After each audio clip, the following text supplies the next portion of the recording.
Hello, you wonderful people, and welcome to another episode of Crime Centric. This being a show where I talk about crime dramas that I watch. For today's episode, I'm going to talk about the latest episode of Elementary.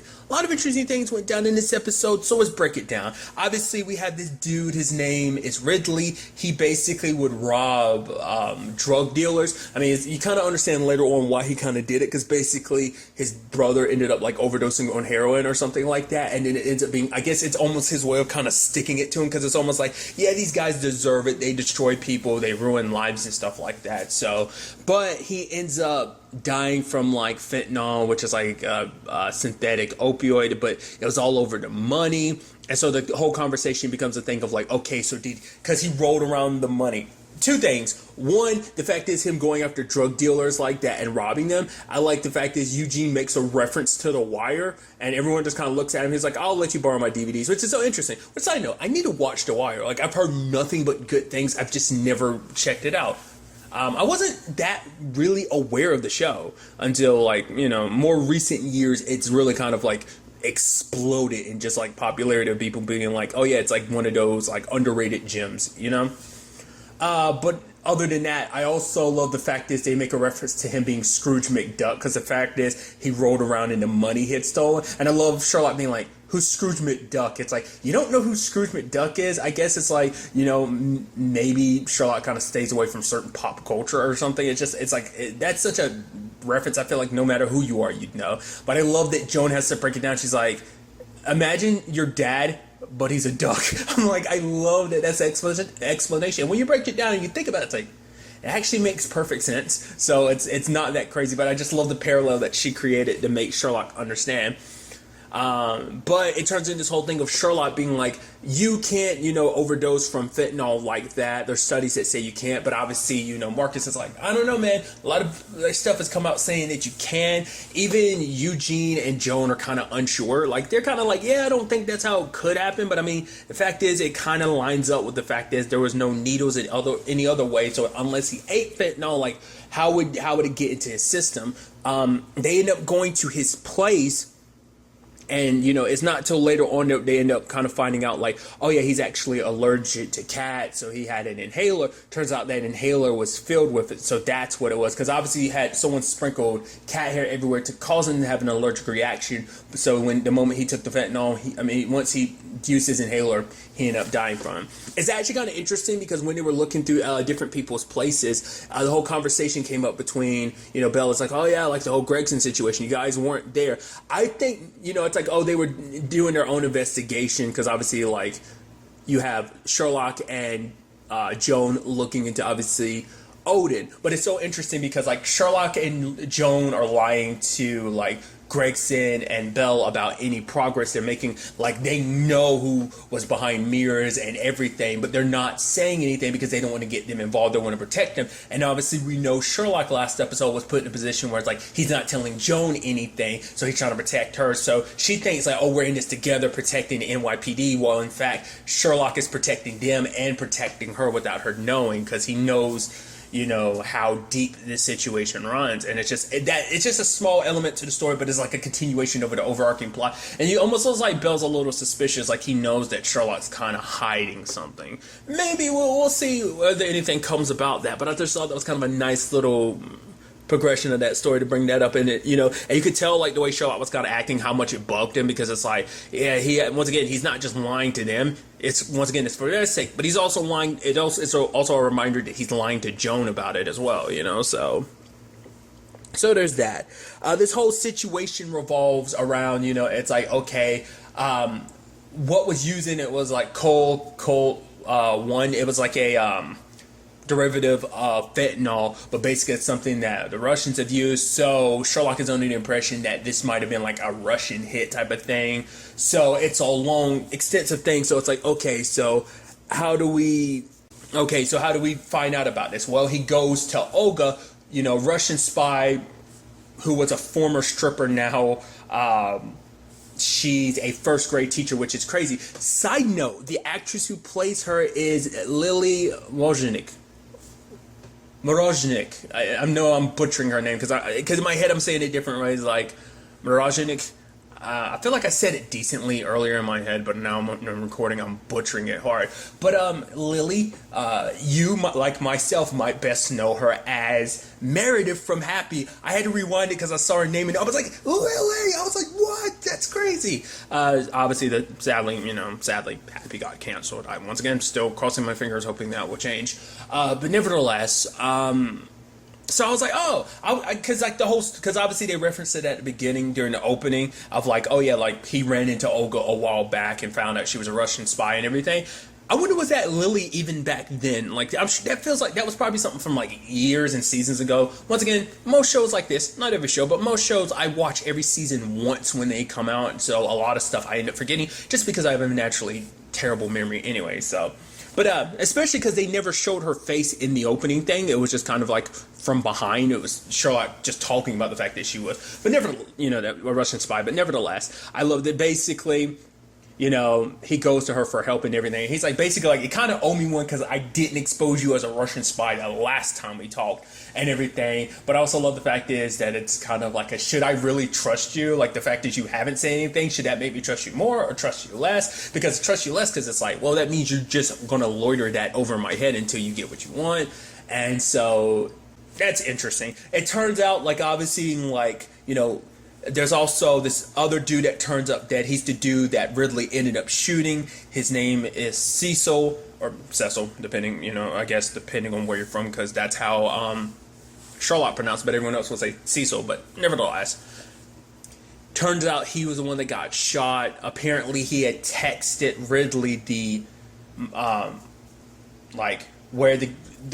stash he ended up hitting to get the money and stuff like that, the save, even gave him the combination. So it's like, okay, so why did Ridley kill him? Was Ridley kind of a hired gun by the Russians to kill Cecil for some particular reason, or did he just do it because he didn't want to share the money, didn't want to take any chances, like, I can't let anyone else know I had this or something like that? It's so interesting too because his girlfriend was kind of like, yeah, he had his issues and stuff like that, but he wasn't a good guy, but he was my guy at the end of the day. And so interesting because you have Gregson and Joan kind of looking at each other like, there's some romanticism to that, which is sweet, but at the same time, it's like, it's not like he was, once again, as you said, he wasn't a good person. So it was just kind of a nice little interesting look between them, almost like, okay. They never commented on it, but I feel like it's that type of look, like it speaks volumes in itself, but nevertheless.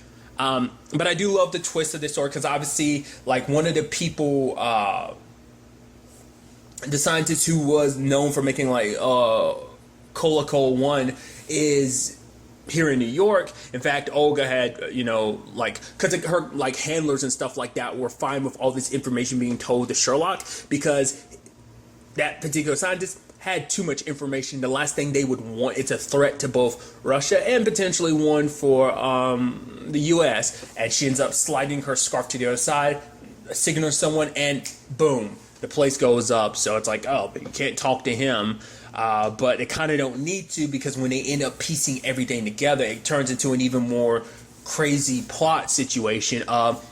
So what we end up finding out is that Cecil and his partners, like basically the DEA was under the impression, like Bell was under the impression, like, hey, because so much stuff had come out, like, oh, fentanyl-laced money. It's actually interesting because Sherlock had actually talked about money being like the dirtiest thing, that basically the information that's come out saying that basically 90% of American money has traces of like cocaine mixed in it, like on it or something like that, which is crazy. But it seems like obviously the DEA was afraid of the whole fentanyl thing because like it just got a lot of people spurred up. So the DEA put forth like an initiative that basically they would have someone clean the money. And Cecil and his partner, like their whole business was doing that for like certain, like stuff they were hired to clean like that. And so it's like, oh, okay, with your chemicals and stuff like that, you can literally, not just figuratively, literally launder this money for the U.S. government. But there were other reports, like Sherlock was saying, like, about being like, oh, that was all kind of like here. Like, there's even if there's not enough fentanyl on the money to cause like an over, like it's not even enough to really be an issue. You'd really like have to like go through a lot. Like you'd even holding the money for like 15 minutes or something couldn't even like couldn't even get you to like somewhere deadly. It wouldn't even get somewhere mild. That's essentially the whole point that was made. So that was going to mess with their business. So they set this whole thing in motion. Cecil ended up texting Ridley about this because they wanted to make it seem like obviously he went to go get the stash. They set up his place so it looks like when it's all said and done, he's got the money and everything, that it's like, oh, he died from fentanyl from this money. So it'll perpetuate that fear, and the DEA would have to double down on the deal and be like, okay, we got to go through with this, and they would get the contract and everything. But sadly for them, things kind of got complicated because Ridley, I guess we never found out why. So I guess the assumption is he just didn't want to take the chance someone else. It's like, oh, maybe he was under the impression that Cecil would want his split. So it's like, rather than dealing with that, he ended up killing Cecil. So it kind of, situation ended up playing out like that. Side note, I should also point out, I like the fact is that like apparently Sherlock color codes a lot of stuff. It's like red means this, blue means this, so on and so forth. And obviously Joan got him, and he's like, okay, she said some stuff, and he's like, okay, now you're just mocking me, which is so interesting. It's like, there must be a new system that he recently created, because I don't think he ever made an issue of that before, not to my knowledge, not unless there was some stuff beforehand that I'm just not remembering. But it's just so funny to have such a system like that with their board and everything. But it was interesting because this whole thing was just kind of set up like that. So even because she obviously, like, his partner tries to throw Cecil on the bus, it's like anything that he was a part of, that's on him. But obviously it's like, oh yeah, we're going to get, have a warrant to check your cat,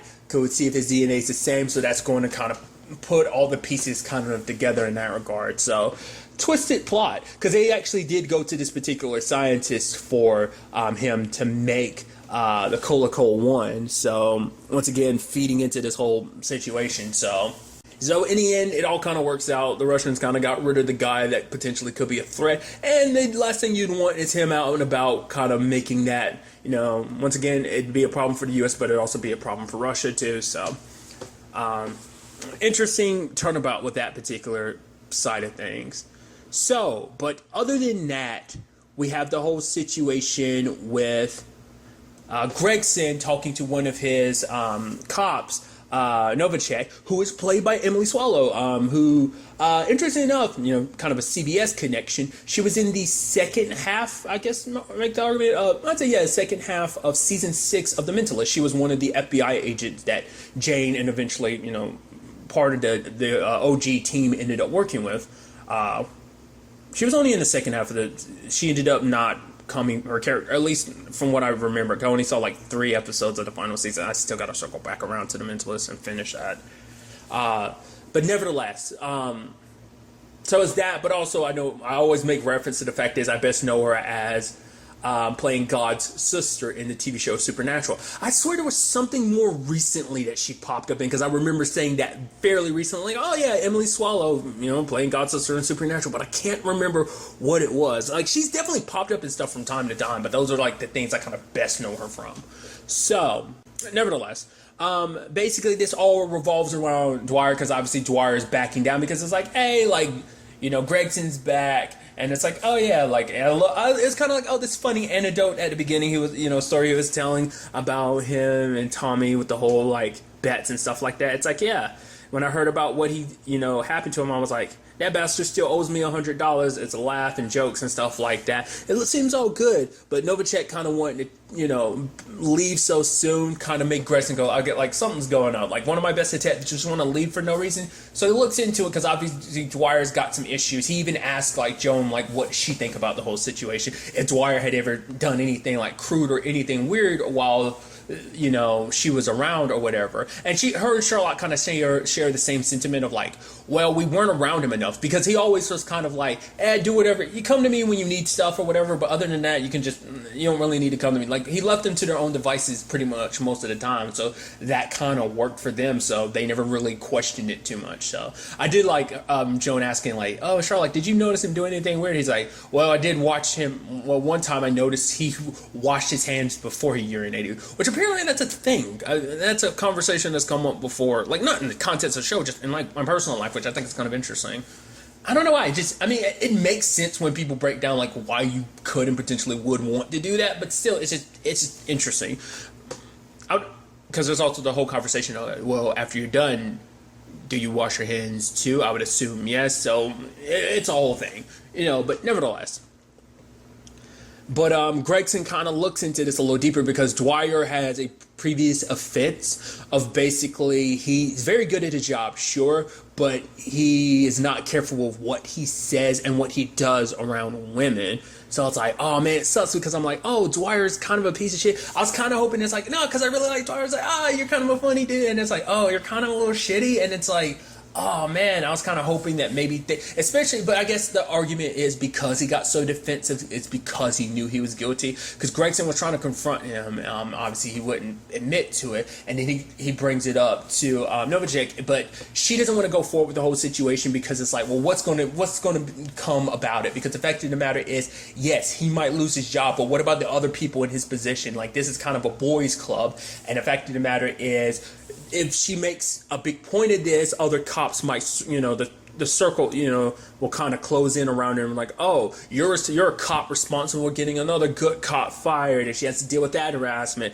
and then things could go public, and then it turns into a thing of like the public, rather than just being cops judging her, then like people in general be judging her, and then it's like, oh, was it something she said? Was it something she did? Is she making this up for attention? She deserved it. It's that whole conversation she'd rather kind of avoid. It's like, whatever, everything that went down with Dwyer, she did what she had to do because she had no choice. But in this particular case, it's like, hey, I have a choice this time, and this is how I want to handle things. Because she ends up talking about the fact is, Gregson is actually a good guy. She's like, I meant it. Like, I loved working here and working under you because you were a good dude. Even saying like, but you are the exception, not the rule. Because like for her, she's been a cop for 17 years, and Gregson was kind of a one of a kind. He even apologizes, being like, I'm sorry that you kind of had to go through that. I wasn't here for you. It's like, dude, you were shot in a hospital. You were in a hospital recovering. I think, and I'm sure she doesn't blame you for that. But, Gregson, he feels responsible for his people. It's like, if anything goes wrong, it's like, no, it's got to be me. I got to step up as captain, And so Novacek does change her mind at the end, though. Obviously, she's still going to get the new job, but for her, it's like, she's not really 100% sure, like, if it will make the biggest difference doing this, but, she had changed her mind and being like, basically what had happened was Dwyer had found some old photos of her, like, stuff from, like, an ex-boyfriend of hers online. Basically, it was her just, like, in a bikini or whatever. He sent it around and made some comments, and that all got back to her. It's like, yeah. And so she's like, is that enough for him to deserve to get his, lose his job potentially? But then Gregson's like, that's the question Dwyer should have been asking himself. Because even Dwyer kind of exploded at Gregson, like, oh my God, how dare you accuse me? I'm very good at my job. I even did your job and my job. What you should be saying is thank you. So I'm curious if that's ever going to circle back around. So, but I did like Gregson saying at the end, it's like, no matter what, you always be kind of a cop. And I would like that group of, friends, of cop friends, like, know that no matter what happens, I will always be one of those too. And so I thought that was kind of, a nice, ending for that storyline. So I'm very interested ultimately to see where all this ends up taking us going forward into the next episode. But really, that's all I want to talk about. So next time we meet, be happy, be safe, live life to the fullest, and enjoy it. Good day and good